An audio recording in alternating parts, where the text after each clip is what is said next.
안녕하세요. 시편 69편 1절에서 12절입니다. 1절. 오 하나님이여 나를 구원하소서. 물이 내 목까지 차올랐습니다. 이 시의 배경은 8절에 형제들에게 외면당하고 내 어머니의 아들들에게 소외당했다는 구절로 미루어 볼 때 아도니아의 반역대인 것으로 추측합니다. 인생의 마지막까지 거듭되는 반역의 깊은 수렁에 빠진 노왕 다윗의 탄식과 간구가 어우러진 애절한 비탄시입니다. 자신의 생명 그 자체가 마치 급한 물살이 밀려들므로 숨조차 쉴 수 없는 급박한 위기 상황에 빠져 있음을 나타냅니다. 2절. 내가 발 디딜 곳 없는 깊은 진창 속에 빠지고 깊은 물 속에 들어왔으니 홍수가 나를 집어삼킵니다. 깊은 진창, 깊은 물속, 홍수라는 단어들로 자신이 처한 위기를 수렁에 점점 깊이 빠져들어가는 상황에 빗대고 있습니다. 깊은 진창은 결코 빠져나갈 수 없는 고통스러운 상황을 나타냅니다.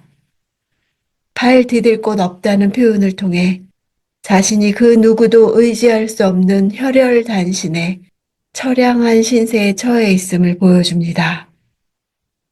홍수 이미지는 자신을 대적하는 자들이 얼마나 맹렬하게 밀려드는지를 묘사한 것입니다. 4절. 이유 없이 나를 미워하는 사람들이 내 머리털보다 많습니다. 까닭 없이 내 적이 돼 나를 멸망시키려는 사람들이 너무 강합니다. 내가 훔치지도 않았는데 억지로 물어주게 생겼습니다. 다윗 생애에 다윗을 대적했던 이들은 모두 다윗이 악하거나 그들을 괴롭게 해서 다윗을 미워한 것이 아니었습니다. 그들은 단지 그들 자신의 부당한 시기심과 자신들의 권력력 때문에 다윗을 대적했습니다. 이렇게 무고하게 자신을 대적하는 자가 한 개인이나 소수가 아니었습니다. 무수한 대적들로 인해 다윗은 평생 질고의 나날을 보내야 했습니다. 그를 대적했던 자들로는 대표적으로 사울 왕과 그의 아들 압살롬과 아도니아, 그의 벗 아히도벨, 그의 친족이었던 요압 등을 들 수 있습니다.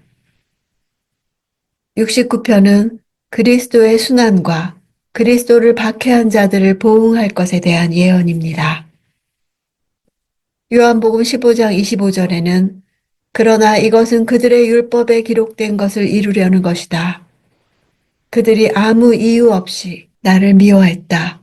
이 시편 말씀을 인용해 그리스도께서 당하시는 고난의 부당함을 말씀하심으로써 다윗이 은연중에 이 땅에 오신 그리스도의 고난을 예언한 것을 알 수 있습니다.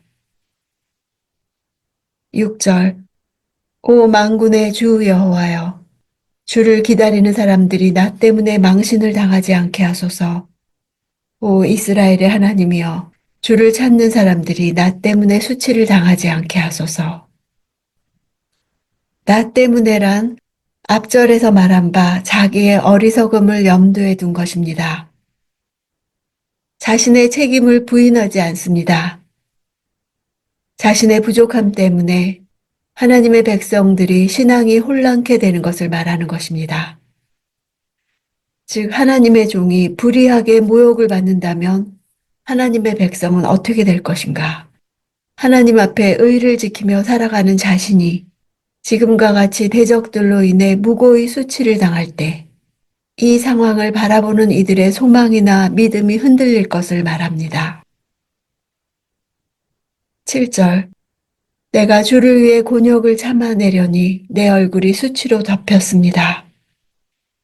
주를 위한 곤욕이란 자신이 당한 고난과 대적들로부터 온 멸시와 조롱의 이유가 하나님 때문이며 하나님의 기름 부음 받은 자로 살고자 한 것이 대적들에게 거침이 되었기 때문입니다. 주를 위하여 받는 고난이 너무나 극심하여 자신의 권위와 체면은 찾기 어렵고 수치만이 자신을 압도하고 있다고 고백합니다. 8절. 내가 내 형제들에게 외면당하고 내 어머니의 아들들에게 소외당했습니다. 가족의 비난과 외면은 최악의 고통을 의미합니다. 가족과 친족들에게조차 철저한 외면과 소외당했다는 것은 그의 주변에 아무도 남겨진 자가 없다는 의미입니다. 이 일은 예수 그리스도의 생애 가운데서도 있었던 일입니다. 유대인들로부터 심각한 배척을 당하셨으며 그의 형제들 역시도 예수를 믿지 않았습니다. 고난당하실 때에는 그의 제자들마저도 그를 부인하고 배척하였습니다. 9절. 주의 집을 향한 열정이 나를 삼키고 주를 모욕하는 사람들의 욕설이 내게 쏟아집니다.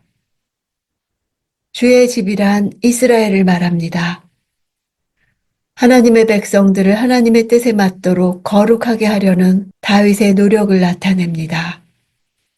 주의 집을 향한 열정은 요한복음에도 그대로 인용되어 예수께서 성전에서 장사하는 자들을 쫓아내는 상황을 설명하는 데 쓰였습니다.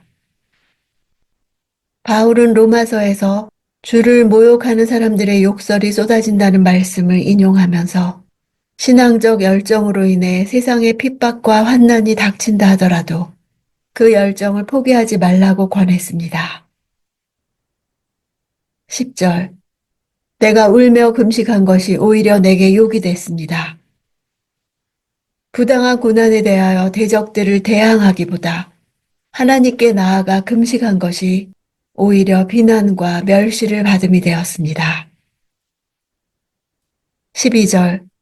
성문 앞에 앉아있는 사람들이 나를 욕하고 술주정뱅이들이 나를 두고 노래를 흥얼거립니다. 성문 앞에 앉아있는 사람들은 재판장 등 상류층을 가리키고 술주정뱅이들은 최하위층을 가리키는 총칭 용법으로서 성읍에 속한 모든 계층의 사람들이 비난하고 조롱하고 있음을 나타냅니다. 다윗은 그리스도의 순환과도 같은 고난을 당하며 호소합니다. 자신만의 대적이 아니라 공의로우신 하나님의 대적임을 밝히며 이들에 대한 하나님의 심판을 요청하기 위해서입니다. 억울한 적대감을 당하고 하나님 앞에 나아와 기도한 사람으로 인해 이 시편이 남겨졌습니다. 기도하면 하나님과의 관계를 지속하는 것입니다. 기도하지 않으면 하나님이 하고 계시는 일을 알 수 없습니다. 이렇게 고통스러울 때 하나님의 이름을 부르며 기도한 사람은 마침내 기도를 들으시는 하나님을 만납니다. 예수님도 이유 없이 미움을 받는 불의를 당하셨기에 이런 기도를 이해하신다는 것이 큰 위로가 됩니다.